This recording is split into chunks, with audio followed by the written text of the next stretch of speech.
عمر فاروق رضی اللہ تعالیٰ عنہ کا عہد خلافت یہ اسلام کے ایکسپینشن کا دور ہے.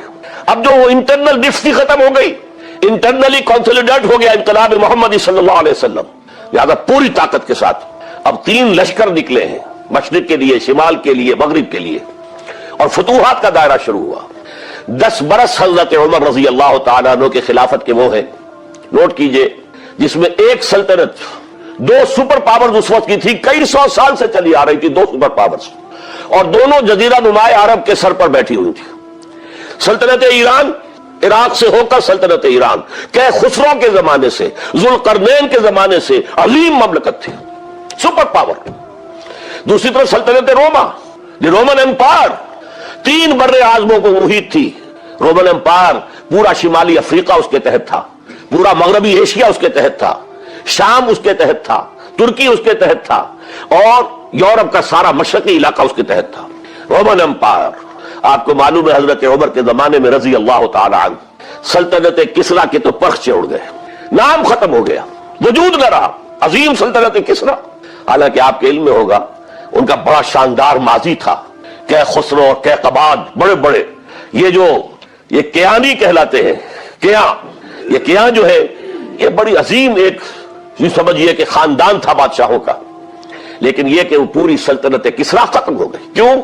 اس نے حضور کے نامہ مبارک کو چاک کیا تھا, اور حضور نے فرما دیا تھا صلی اللہ علیہ وسلم, خسرو نے میرا خط نہیں چاک کیا, اپنی سلطنت چاک کر دی. اور واقعتاً سلطنت کسریٰ جو ہے ختم ہو گئی, نام و نشان ختم ہو گیا.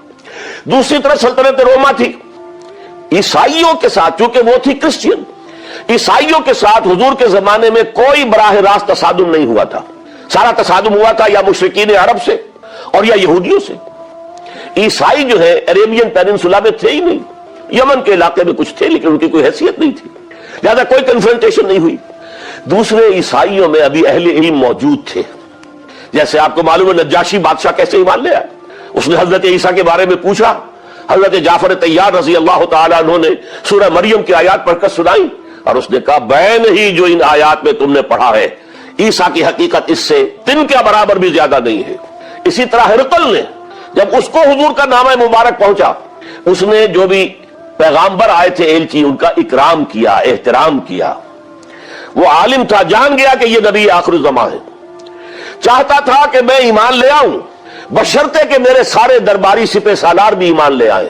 جیسے کہ سن 300 عیسوی میں پوری رومن امپائر نے عیسائیت اختیار کی تھی, اس سے پہلے وہ بت پرست تھے.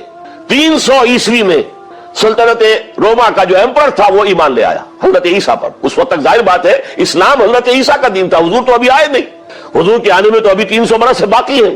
وہ عیسائی ہو گیا, پوری مملکت عیسائی ہو گئی, تو وہ نظام جو تھا حکومت کا برقرار رہا, انٹیکٹ رہا. ہرقل یہ چاہتا تھا کہ اسی طرح میری پوری سلطنت ایمان لے آئے تو میری حکومت برقرار رہے. لیکن یہ کہ اس کے جو درباری تھے اور اس کے بڑے بڑے جو سپہ سالار اور جرنیل تھے, انہوں نے ریجیکٹ کر دیا, اور یہ بادشاہت کی بیڑی اس کے پاؤں میں پڑی رہ گئی. ایمان تو نہیں لایا لیکن پہچان گیا تھا حضور کو صلی اللہ علیہ وسلم. اور اس سلطنت روما سے پھر آپ کو معلوم ہونا چاہیے کہ مسلمانوں نے اس کی 3 ٹانگوں میں سے 2 ٹانگیں توڑ دی, پورے شمالی افریقہ سے نکال باہر کیا, پورے مغربی ایشیا سے, یہ شام اور ترکی کا علاقہ اناطولیہ نکال دیا, اور اس کی سلطنت محدود رہ گئی یورپ کے اندر. تو یہ عظیم کام ہوئے ہیں حضرت عمر رضی اللہ تعالیٰ عنہ کے عہد میں. اب سوچئے یہ عظیم ریولوشن کا بھی کوئی کاؤنٹر ریولوشن ہونا چاہیے تھا کہ نہیں. ایرانی بڑے زبردست نیشنلسٹ لوگ تھے, نسل پرست, اپنی نسل پر فخر کرنے والے. ہماری روایات عظیم ہیں, ہم کہ خسرو کے وارث ہیں. اور آپ کو معلوم ہے کہ آخری جو بادشاہ تھا رضا شاہ پہلوی, وہ چاہتا تھا کہ خسرو کے دور کی عظمت اور سطوت کو دوبارہ لے آئے. 2500 سالہ جشن اس نے منایا تھا, وہ چاہتا تھا وہی شان میری ہو جائے جو کہ خسرو کی تھی. یہ جو ان کے اندر نیشنلزم تھا, جب ان کی سلطنت کے پرخچے اڑ گئے حضرت عمر رضی اللہ تعالیٰ عنہ کے ہاتھوں, تو ان کے دلوں میں حضرت عمر کی دشمنی, وہ خون کے پیاسے ہو گئے عمر کے رضی اللہ تعالیٰ عنہ. میں یہاں آپ کو ذرا ایک حوالہ دے دوں. فردوسی نے جو شاہ نامہ لکھا, حالانکہ وہ مسلمان تھے لیکن چونکہ پرانے ایرانی ذہن کی عکاسی کر رہے تھے, تو انہوں نے جب کہ عرب فوجیں آئی ہیں تو اس نے ایران کا جو اپنے اوپر فخر تھا اس کی ترجمانی کرتے ہوئے لکھا ہے, زشیر شتر خوردن و سوسمار عرب را بجائیست آیت قرار کہ تخت کیارا کنند آرزو تفو برتو ہے چرخ کردہ تفو کہ یہ عرب اونٹنیوں کا دودھ پینے والے، گوہ کھانے والے. یہ گوہ ایک بڑی سی چھپکلی کا جیسا جانور ہوتا ہے جو صحرا کے اندر ہوتا ہے اور وہ اپنا ایک گھر بنا کر رہتا ہے، اسے کھاتے تھے. تو یہ گوہ کھانے والے، اونٹنیوں کا دودھ پینے والے عرب، آج ان کی یہ جرت، یہ جسارت، یہ ہمت کہ تخت کیارا کنند آرزو، کہ وہ آج آرزو کر رہے ہیں کہ کئے سلطنت کئے کا تخت جو ہے وہ ہمیں مل جائے. تفو برتو ہے چرخ گرداں تفو، تف ہے تجھ پر اے گردش کرنے والے آسمان، تف ہے تجھ پر. لہذا اب کاؤنٹر ریولیوشنری موومنٹس آئی ہے. حضرت عمر کی شہادت اس کا نتیجہ ہے. ہرمزان ایک جرنیل تھا اور اس کے جنگی جرائم اتنے شدید تھے ایرانی کے کہ واجب القتل تھا. وہ گرفتار ہو کر حضرت عمر کے سامنے پیش کیا گیا. حضرت عمر نے فرمایا یہ واجب القتل ہے، اس کی گردن اڑا دی جائے. اس کی چالاکی دیکھیے. اس نے کہا امیر المومنین، اے مسلمانوں کے امیر عمر رضی اللہ تعالی عنہ، مجھے ذرا پانی پلوا دیجیے. حضرت عمر نے فرمایا پانی لا دو. ایک کٹورے میں پانی دے دیا گیا. پھر کہا دیکھیے امیر المومنین، مجھے ضمانت دیجیے کہ جب تک میں یہ پانی پی نہ لوں مجھے قتل نہیں کریں گے. فرمایا ہاں ہاں تم پانی پی لو، جب تک یہ پانی تم نہیں پیو گے ہم قتل نہیں کریں گے. اس نے وہ کٹورا پھینک دیا. نہ اب میں یہ پانی پی سکتا ہوں نہ آپ مجھے قتل کر سکتے ہیں، کیونکہ آپ کا ہے کہ جب تک میں یہ پانی نہیں پیوں گا آپ مجھے قتل نہیں کریں گے. اس ہیلے سے جان بچا گیا. پھر اس شخص نے ابو لولو فیروز، ایک غلام تھا، اسے اس کام کے لیے تیار کیا. حضرت مغیرہ ابن شعبہ کا غلام تھا وہ، اور حضرت مغیرہ نے اس سے روزانہ کی ایک اجرت کہ تم کام کرو، مجھے صرف 7 آنے روزانہ دے دیا کرو.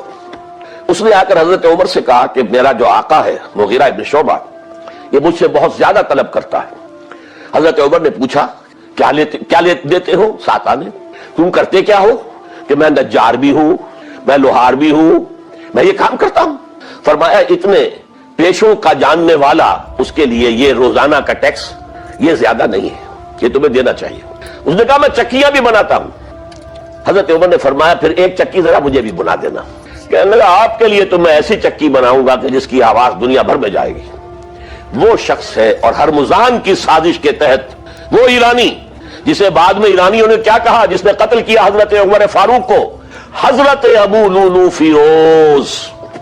آج بھی ایران میں اس کی قبر کی تصویریں بکتی ہیں بازار کے اندر. حضرت ابو لولو فیروز وہ آیا ہے مسجد نبوی میں اور آ کر اس نے جبکہ حضرت عمر رضی اللہ تعالیٰ عنہ امامت فرما رہے حملہ کیا. 5-6 وار خنجر کے کیے. حضرت عمر رضی اللہ تعالیٰ شدید مجروح ہو گئے. یہ انتقام تھا جو عجم نے، وہ سلطنت کے جس کے ٹکڑے ختم ہو گئے تھے، جس کا ٹکڑے کر دیے گئے تھے، اس نے انتقام لیا عالم اسلام سے. سمجھا انہوں نے یہ تھا کہ شاید یہ پوری عمارت اسی ایک ستون پر کھڑی ہے، حضرت عمر ہی کے ستون پر کھڑی ہے. اس ستون کو گرا دو گے پوری عمارت گر جائے گی. لیکن ثابت ہوا نہیں. یہ محمد کی بنائی ہوئی عمارت ہے صلی اللہ علیہ وسلم. یہ بہت قوی ہے، اس کی بنیادیں بہت مضبوط ہیں. کوئی ذرا سی تریڑ بھی نہیں آئی، ذرا سی تریڑ بھی نہیں آئی.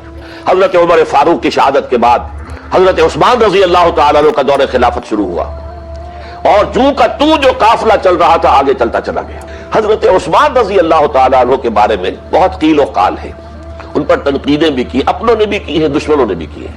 لیکن بات جان لیجئے یہ تاثر غلط ہے کہ ان کے پورے دور خلافت کے اندر فتنہ رہا یا ہنگامہ رہا. قتل غلط. 10 برس خلفائے راشدین میں طویل ترین دور خلافت حضرت عثمان کا ہے رضی اللہ تعالیٰ. 12 برس حضرت ابو بکر کے تو 2.25 برس تھے، حضرت عمر کے 10 برس تھے، ان کا 12 برس. اور 12 میں سے 10 سال ایسے تھے بعین ہی جیسے حضرت عمر کے 10 سال تھے. امن و امان ہے، سکون ہے، چین ہے، اور قافلہ اسلام بڑھ رہا ہے. فتوحات کا دائرہ بڑھتا چلا جا رہا ہے. فتوحات سیلاب کے مانند آگے بڑھ رہی ہیں. تھنتا نہ تھا کسی سے سیل رواں ہمارا یہ سیل رواں کوئی روکنے والی کوئی طاقت دنیا میں رہی نہیں تھی. کسرا ختم، سلطنت ایران ختم، اور دوسری سپر پاور سلطنت روما، اس کی 3 میں سے 2 ٹانگیں توڑ دی گئی، 1 رہ گئی. اب کون تھا؟ خارج میں کوئی طاقت نہیں تھی جو اسلام کے اس سیلاب کو اور پوری نوع انسانی پر اتمام حجت اور اللہ کے دین کو پہنچانے کے راستے میں رکاوٹ بن سکتی ہے. اب ایک فتنہ اٹھا. دیکھیے حضور کی کنفرنٹریشن 3 مذاہب سے ہوئی تھی. ایک مذہب مشرکین کا، شرک کا قلع کما کر دیا گیا جزیرہ نما عرب سے، ختم ہو گیا۔ انہوں نے کاؤنٹر ریولوشنری موومنٹس اٹھائیں حضرت ابوبکر کے زمانے میں، ان کو کرش کر دیا حضرت ابوبکر صدیق رضی اللہ تعالیٰ عنہ، چاہے ہزاروں صحابہ شہید ہوئے۔ اس کے بعد دوسری طاقت کون تھی؟ مذہبی، یہودی۔ یہود کے 3 قبیلے مدینے میں آباد تھے، بنو قینقاع، بنو قریظہ، بنو نذیر۔ 2 کو مدینے سے نکال دیا گیا ان کی بدعہدی کی وجہ سے، حالانکہ حضور نے مدینہ تشریف لاتے ہی ان سے معاہدے کر دیے تھے۔ ان کا میثاق مدینہ یہ در حقیقت ایک پیکٹ تھا، جوائنٹ ڈیفنس آف مدینہ کا۔ مدینے پر اگر کوئی حملہ کرے گا، اور ظاہر بات یہ ہے کہ امکان تھا کہ مکے والے آ کر حملہ کریں، مشرکین مکہ، لیکن مدینے کا ہم تحفظ کریں گے مل کر، مسلمان اور یہودی۔ لیکن انہوں نے ہر موقع پر وعدہ خلافی کی۔ پہلے بنو قینقاع نکالے گئے، پھر بنو نذیر نکالے گئے۔ غزوہ احزاب کے موقع پر بدترین جو ہے بدعہدی بنو قریظہ نے کی، اور ان کو بڑی سخت سزا دی گئی، کیونکہ انہوں نے خود کہا تھا کہ ہمارا فیصلہ سعد ابن معاذ رضی اللہ تعالی عنہ جو فیصلہ کر دیں گے وہ ہمارے حلیف ہے، جو فیصلہ کر دیں گے ہمیں قبول ہوگا۔ اور حضرت سعد نے تورات کے حکم کے مطابق فیصلہ کیا کہ ان کے جتنے جوان ہیں وہ قتل کر دیے جائیں گے۔ بڑی سخت سزا تھی کہ جو دی گئی ہے، اس میں کوئی شک نہیں۔ پھر ان کا اڈا تھا بہت بڑا خیبر میں، وہ نکال دیا گیا، وہاں سے انہیں نکالا گیا، اس کے اوپر مسلمانوں نے قبضہ کیا۔ جیسا کہ میں نے عرض کیا، عیسائیوں سے کوئی کنفرنٹیشن نہیں ہوئی تھی، لیکن ان 2 کے ساتھ ایک مشرکین عرب کا خاتمہ ہوا اور ایک جزیرہ نما عرب سے یہودیوں کا خاتمہ ہوا۔ لہذا ان کے اندر جلن تھی، انتقام کی آگ تھی۔ سب سے بڑا تو حسد تھا کہ 2000 سال سے نبوت اور رسالت ہمارے پاس تھی، موسیٰ سے لے کر عیسیٰ تک علیہ الصلوۃ والسلام، 1400 برس ہماری تاریخ کے وہ ہیں کہ کوئی ایک لمحہ بھی نہیں تھا کہ کوئی نبی موجود نہ ہو۔ نوٹ کیجئے اس بات کو، حضرت موسیٰ 1400 قبل مسیح میں، اور حضرت عیسیٰ سن عیسوی کا آغاز، ان 1400 سالوں میں مسلسل نبوت بنی اسرائیل میں رہی۔ یہ حدیث ہے بخاری شریف کی، کانت بنو اسرائیل تسوسہم الانبیاء، بنی اسرائیل کی حکومت، ریاست، سیاست کا کام انبیاء کرتے تھے۔ اذا ہلک نبی خلفہ نبی، جب بھی نبی کا انتقال ہوتا تھا ان کا خلیفہ دوسرا نبی ہوتا تھا۔ یہ چین ٹوٹی نہیں، 1400 برس۔ آپ کو معلوم ہے حضرت داؤد بادشاہ بھی ہے، خلیفہ بھی ہے، نبی بھی ہے، ان کے بیٹے حضرت سلیمان بادشاہ بھی ہے، نبی بھی ہے، خلیفہ بھی ہے۔ اسی طریقے سے یہ سلسلہ چلتا رہا۔ تورات انہیں دی گئی، انجیل انہیں دی گئی، زبور انہیں دی گئی، بے شمار صحیفے اور دوسرے چھوٹے نبیوں کو دیے گئے۔ لیکن پھر اللہ تعالیٰ نے نبی آخر الزماں کی حیثیت سے محمد الرسول اللہ کو چن لیا، جو اسرائیلی نہیں تھے، جو اسماعیلی تھے، حضرت ابراہیم کے بڑے صاحبزادے حضرت اسماعیل علیہ السلام کی اولاد میں سے۔ اس پر انہیں سخت رنج، حالانکہ وہ پہچانتے تھے حضور کو، ان کی کتابوں میں جو نشانیاں لکھی تھی وہ پوری حضور پر جو ہے متفق ہو رہی تھی۔ قرآن کہتا ہے یعرفونہ کما یعرفون ابناءہم، وہ ایسے پہچانتے ہیں محمد کو صلی اللہ علیہ وسلم جیسے کہ اپنے بیٹوں کو پہچانتے ہیں، لیکن انہوں نے نہیں مانا۔ بدترین دشمن، حسد کی آگ میں جلنے والے، اور آج تک وہی معاملہ ہے، ان کی نیچر تبدیل نہیں ہوئی ہے۔ اب جو کچھ قیامت صغریٰ آنے والی ہے مڈل ایسٹ میں، عراق پر حملے کے بعد جو کچھ ہوگا، اس سب کی سازش کس نے کی ہے؟ یہود نے۔ یہ ساری اسرائیلی سازش ہے۔ بہرحال یہ علیحدہ بات ہو جائے گی۔ اب انتقام یہودیوں کا آیا۔ یہودیوں کو یہ معلوم تھا ہم تعداد میں اتنے کم ہیں اور ڈسپرسڈ ہیں۔ سن 70 عیسوی میں ایک رومن جنرل ٹائٹس، اس نے حملہ کر کے یروشلم بیت المقدس کی اینٹ سے اینٹ بجائی، 1,33,000 یہودی ایک دن میں قتل کیے۔ اور ان کا سیکنڈ ٹیمپل جو تھا، جو حضرت سلیمان نے بنایا تھا، معبد، عبادت گاہ، ہم تو اسے مسجد کہیں گے، مسجد اقصیٰ، لیکن انہوں نے اسے کہا ہیکل، ٹیمپل، اس کو گرا دیا تھا نبوکڈنیزر نے 587 عیسوی میں۔ دوبارہ انہوں نے بنایا، اسے ٹائٹس نے گرا دیا، وہ آج تک گرا پڑا ہوا ہے، آج تک صرف ایک دیوار اس کی سلامت ہے جسے وہ ویلنگ وال کہتے ہیں، وہاں جا کر ماتم کرتے ہیں، روتے ہیں، پیٹتے ہیں۔ اور اس کو اس وقت سے نکال دیا گیا یہودیوں کو، نکل جاؤ فلسطین سے، بھاگ جاؤ یہاں سے، دفع ہو جاؤ۔ لہذا وہ ڈسپرس ہو گئے، کوئی یورپ چلے گئے، کوئی روس چلے گئے، کوئی ہندوستان چلے گئے، کوئی افریقہ کے ممالک میں چلے گئے، کچھ ایران میں آ گئے۔ یہ سب، اس کو وہ کہتے ہیں ڈایاسپورا، ہمارا وہ دور جس میں ہم دنیا میں منتشر تھے۔ جب پوری دنیا میں منتشر تھے تو ظاہر بات ہے کسی فوجی مہم کے ذریعے سے مسلمانوں سے انتقام لینا ممکن نہیں تھا، لیکن انتقام لیا ایک ایسی سازش کے ذریعے سے ایک ایسا فتنۃ الکبریٰ جو ہے برپا کیا ہے، جس کا کہ میں ابھی آپ سے اندازہ کرتا ہوں، جس کے نتیجے میں حضرت عثمان رضی اللہ تعالیٰ عنہ شہید ہوئے۔ اس کو یوں سمجھیے کہ حضور کے دور میں جن لوگوں نے شہادتیں پیش کی، انہوں نے اسلام کو قائم کرنے کے لیے شہادتیں دی۔ اب دور خلافت راشدہ میں جو شہادتیں پیش کی گئیں، وہ اسلام کو قائم رکھنے کے لیے جو عمارت بن گئی ہے، اب گرنے نہ پائے، اسے دشمن گرا نہ دے، اس ڈیفنس کے اندر، اس تحفظ کے اندر جانے دی، ہزاروں نے دی۔ حضرت عمر رضی اللہ تعالیٰ عنہ قائد خلافت ہے، بیت المقدس کا محاصرہ کیا گیا، فصیل بڑی اونچی، شہر اندر سے سیلف سفیشینٹ، حملے کا راستہ کوئی نہیں، محاصرہ طول کھینچ رہا ہے، لیکن ان کے پاس رسد بھی موجود ہے، پانی بھی موجود ہے، وہ دروازے بند کر کے بیٹھے ہوئے ہیں۔ بالآخر اللہ تعالیٰ کی مشیت کا ظہور کیسے ہوا؟ ان کے کچھ علماء آئے فصیل پر، کہا دیکھو مسلمانوں، تم قیامت تک بھی یہاں پڑے رہو گے محاصرہ کر کے، ہمارا یہ شہر فتح نہیں ہوگا۔ ہاں، ایک درویش بادشاہ کے ہاتھوں یہ شہر فتح ہونا ہے، لیکن تمہارے اندر ہمیں وہ نظر نہیں آ رہا۔ ابو عبیدہ بن الجراح رضی اللہ تعالی عنہ، امین هذه الامہ، ان کا فوراً ذہن گیا، وہ درویش بادشاہ مدینے میں بیٹھا ہوا ہے، عمر رضی اللہ تعالی۔ اب ایک اور عمر بھی ہے جو قندھار میں بیٹھا ہے، نقشہ وہی ہے، سادگی کی حد تک نقشہ وہی، بالکل وہی، اپنی آنکھوں سے دیکھا ہے، وہی سادگی۔ عمر اول، عمر ثانی تھے عمر بن عبد العزیز۔ اب ایک اللہ کے فضل سے اللہ تعالیٰ ایدہ اللہ بنصرتہ، اللہ تعالیٰ ان کی نصرت فرمائے، دشمنوں کو ان کے مقابلے میں نیست و نابود کرے۔ انہوں نے ریکویسٹ بھیج دی کہ حضور تشریف لائیے، یہ شہر فتح ہو جائے گا۔ وہ ہے سفر تاریخی، اتنا طویل سفر، تقریباً 700 میل، ایک اونٹ، ایک خادم، ایک منزل پہ امیر المومنین اوپر بیٹھے، خادم آگے چل رہا ہے، اگلی منزل پہ خادم اوپر بیٹھا ہے، امیر المومنین آگے جا رہا ہے۔ اور جب پہنچے ہیں تو وہ باری تھی خادم کی، انہوں نے ہاتھ جوڑ دیا، حضور خدا کے لیے تم کیا کہیں گے لوگ، وہ میرا برا حال کر دیں گے، تمہیں شرم نہیں آئی؟ امیر المومنین پیدل آگے چل گئے، نکیل پکڑ کر، اور تم بیٹھے ہو اوپر براجمان ہو۔ حضرت عمر فرمایا دوڑو دوڑو، نہیں، باری تمہاری ہے، بیٹھ۔ اس حال میں پہنچے ہیں، اور پھر یہ کہ ابو عبیدہ بن الجراح آئے ہیں، استقبال کیا ہے تو دیکھا ہے اس حال میں چلے آ رہے ہیں، عمر نکیل پکڑے ہوئے چلے آ رہے ہیں، اور کہتے ہیں کہ کہیں کیچڑ ویچڑ تھا، جوتے خراب ہو گئے تھے، وہ بھی اتار کے ہاتھ میں پکڑے ہوئے، کپڑے تو تھے ہی پھٹے ہوئے۔ انہوں نے کہا کہ حضرت ابو عبیدہ نے، دیکھیے یہ بڑا متمدن ملک ہے، بڑا مہذب علاقہ ہے یہ، آپ ذرا حلیہ اپنا دوست فرما دیں تب جا کے پیش کروں، ہم آپ کو کریں گے۔ آپ نے فرمایا نحن قوم اعزنا اللہ بالاسلام، ہم وہ قوم ہیں جنہیں اللہ نے عزت دی ہے اسلام کے ذریعے سے، کپڑوں کے ذریعے سے نہیں، دولت کے ذریعے سے نہیں۔ اسی حال میں گئے ہیں، اوپر سے انہوں نے کھڑے ہو کر نشانیاں دیکھی ہیں، اپنی کتابیں کھولی، ہاں یہ وہی ہے، اچھا لو جی سرنڈر، شہر تمہارے ہاتھ میں۔ خون کا ایک قطرہ نہیں بہا اور بیت المقدس فتح ہو۔ لیکن اس وقت حضرت عمر نے ایک نرمی یہ کی کہ یہودیوں کے لیے بھی اسے اوپن سٹی قرار دے دیا۔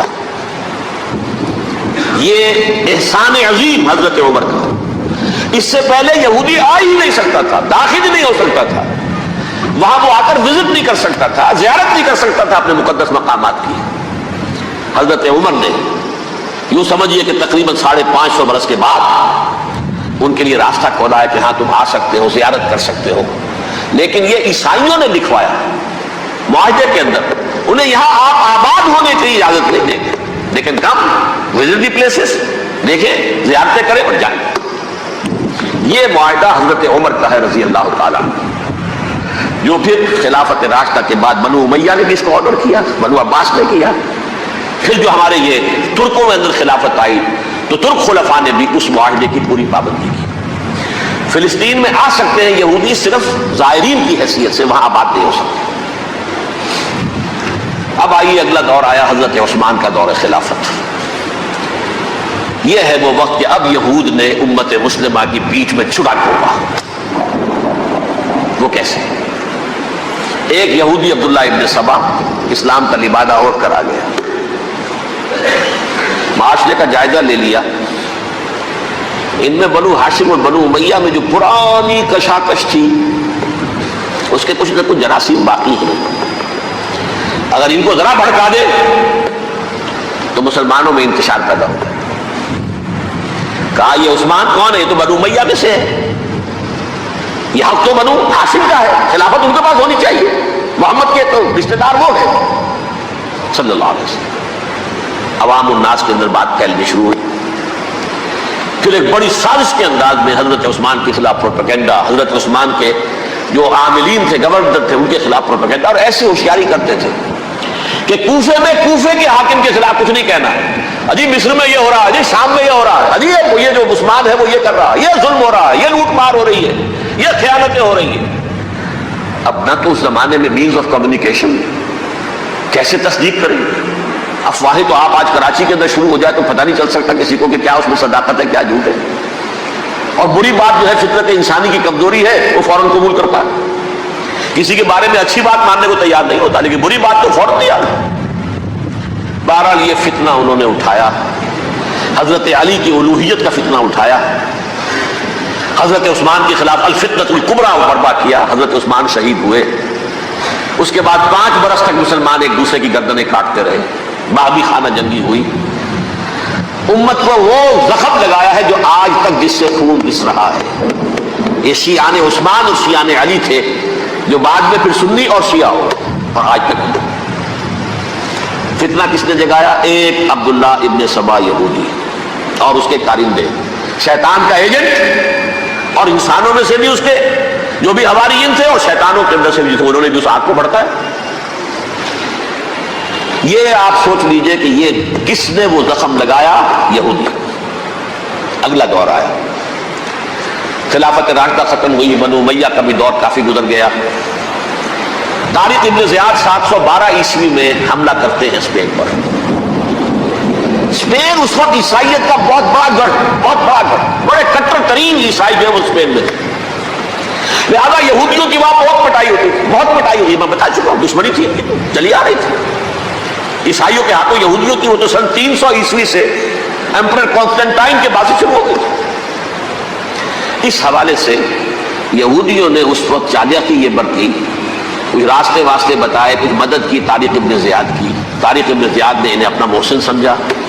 ہسپانیہ فتح ہو گیا تو یہودی چونکہ محسنین کی فہرست میں آ چکے تھے، انہیں بہت اقتدار نصیب ہوا. بڑی سپورٹ مسلمانوں نے دی. ان کے بڑے بڑے علماء جو اسی دور کے اندر پیدا ہوئے، بڑے بڑے تھنکرز ان کے اسی دور میں پیدا ہوئے. بن گوریون جو کہ ایک وزیر اعظم تھا اسرائیل کا، اس نے یہ لکھا ہے اپنی کتاب میں، مسلم Spain was the golden era of our diaspora. وہ ڈائسپورا جو 70 عیسوی سے شروع ہوا تھا اور 1917 عیسوی تک جاری رہا ہے، اس میں سے گولڈن ایرا ہمارا جو تھا وہ مسلم اسپین تھا. ہسپانیہ میں بیٹھ کر ہم نے عیش کیے. لیکن وہاں سے انہوں نے اور جو کچھ کیا، یہ تو داستان کے بہت سے گوشے ہیں، لیکن میں جس اسٹریٹ لائن میں چل رہا ہوں اس کے اعتبار سے ایک بات سمجھ لیجیے. وہاں بیٹھ کر انہوں نے اب عیسائیت کی پیٹھ میں چھڑا ٹھوکا، پروٹیسٹنٹ مذہب پیدا کیا، تقسیم کر دیا. جیسے شیعہ سنی کی تقسیم، عبداللہ ابن سبا، رومن کیتھولک اور پروٹیسٹنٹ کی تقسیم، یہودی علماء. ہوتا کیا تھا؟ ہسپانیہ کی یونیورسٹیاں ہیں، کارڈووا میں ہے، ٹولیڈو میں ہے، گریناڈا میں ہے، غرناطہ، قرطبہ، تولیتلا، اور وہاں آتے تھے لوگ. فرانس سے چلے آ رہے ہیں نوجوان پڑھنے کے لیے، جرمنی سے چلے آ رہے ہیں، اٹلی سے چلے آ رہے ہیں. 3 ہی ملک قریب ترین پڑھتے ہیں سینٹرل جو یورپ کے ہیں. یہاں پر جو ہے وہ اسلام جو نور پھیلا رہا تھا اس سے بھی مستفیض ہوئے. جہالت کے جو ہے پردے ان کے وہ چھٹے. اس کے ساتھ ہی وہ یہودی وہاں ان کے اندر جو جراثیم داخل کر رہے تھے وہ اس عیسائیت کے خلاف بغاوت تھے جو اس وقت دنیا میں